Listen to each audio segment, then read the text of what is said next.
Hello.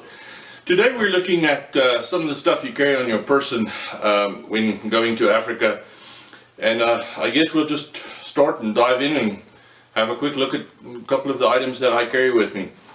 I'm in an age now where ear protection should have been something that I paid attention to many years ago, and I think it is absolutely worthwhile to invest in really good hearing protection. These little deals that you can have custom molded for your ears and just insert them and they protect your ear while you can hear. I found them to be invaluable. Unfortunately, I guess the problem is I really stumbled onto this technology a little late. So I think anybody that shoots especially bigger caliber guns, definitely something to pay attention to. And please take a lot of batteries. I take a set of batteries for each day, and if we spend a whole day out on foot and I have them on for the whole day, at the end of the evening I just take those batteries out, put fresh ones in. So it's a very small investment, but it takes good care of something that you need your whole life. Then I think the next one is binoculars, and just 2 or 3 comments from my side. Today I carry the Swarovski EL 10x32s. They're exceptionally light, but you don't need to go and spend all that money on these. The reason why I did it is just because of eyesight. I also prefer to carry them on a single strap. I know that a lot of people will carry them on a little strap in front. When you're in an odd shooting position with dangerous game, you'll see when we talk about a backpack, I do not like any straps across shoulders. I don't like anything hanging in front of me. This I'll put on a strap across one shoulder, and it'll be on the opposite side of where I carry my rifle. Now, as I said, today I carry the Swarovski EL 10x32s. But my whole hunting career up to now, or period up to now, I carried these 8x42 light bulbs. And I'll tell you, these binoculars were small enough, easy to carry. I mean, I even carried them on the light bulb strap. They did a stunning job, and if I didn't buy the Swarovskis, I guess these would have been the set I would have gone with forever. I've been using this for 12 years now. Phenomenal quality of optics, really good warranties, a great company to work with. So again, I really do like those light bulbs.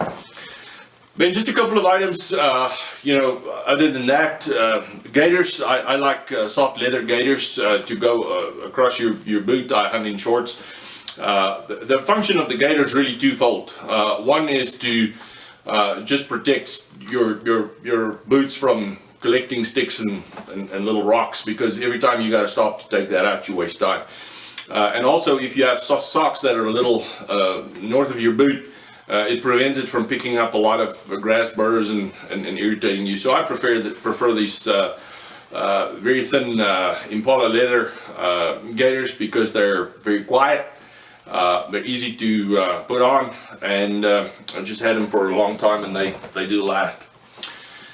Let's talk a little bit about headgear. First and foremost, you should carry a beanie. I like a beanie for the early mornings when you're on the truck and your ears get cold. So I always carry a beanie in my pocket. And then, for the hunting field, there's really 2 options. You could either do a baseball cap or a broad-rimmed floppy hat. I think each of them have their place. I do like to hunt with a baseball cap when it's not too hot. If you go to the Zambezi Valley in October, November, the sun is going to do some funny things to your ears. So in those cases where you go and you hunt in really high sun environment period of the year, I would definitely recommend you go for a broader rim floppy hat. Because it will not only will it protect your ears, but it'll also protect your neck at the back, and a little bit of protection on your face. So that kind of takes care of headgear. Then I do use old school ash bag. I use an old coffee bag, and you'll see it produces copious amounts of ash, so you can see very clearly which way the wind's blowing. I have an old habit. I'll undo the knot on this the first morning of each hunt. Take a teaspoon and take ash from the prior night's fire and put it in here. So in this specific ash bag, there's a little bit of each hunt and each place I've ever been with a gun. So there's a little bit of sentiment to this ash bag as well, but a very functional item.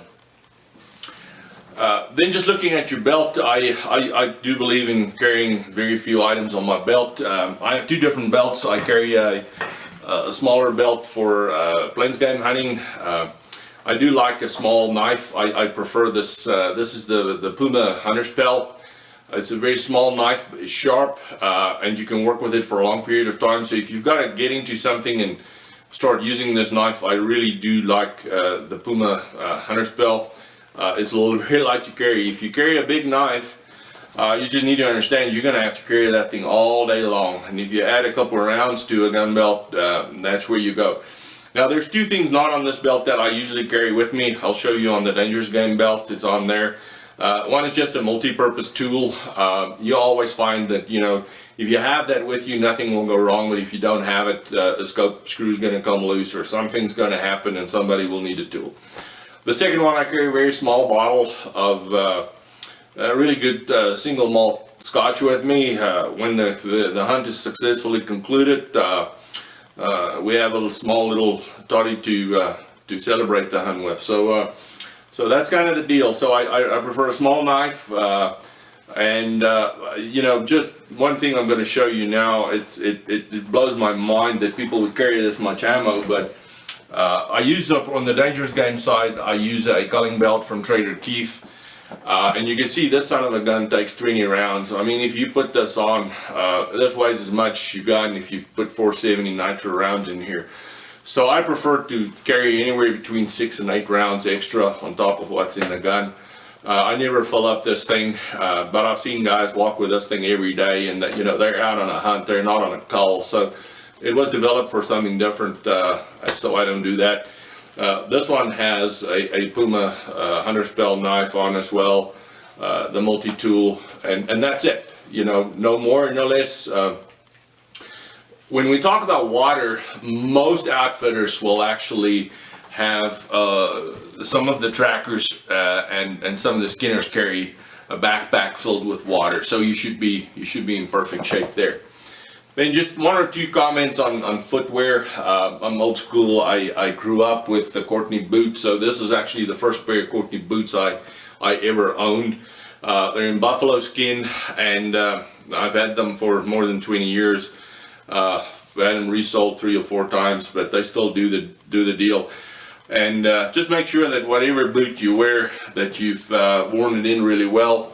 On a recent visit to Zimbabwe, I actually picked up the Courtney boot in elephant leather, and I think if you take care of this elephant leather, this boot will last you a lifetime, and you'll never have to buy other boots. The elephant skin is exceptionally comfortable to wear as well, so if you ever can lay your hands on these legally, I think it's a good deal. The last thing I carry on my person is my cell phone. And the purpose of carrying a US cell phone in Africa is really for photographic purposes. These days cell phones take immensely high quality video and photograph. So I carry the cell phone on my person for exactly that purpose. Now I made the comment that you know, we may look at a backpack, and I will take a small backpack with me. Sometimes I'll leave it on the truck.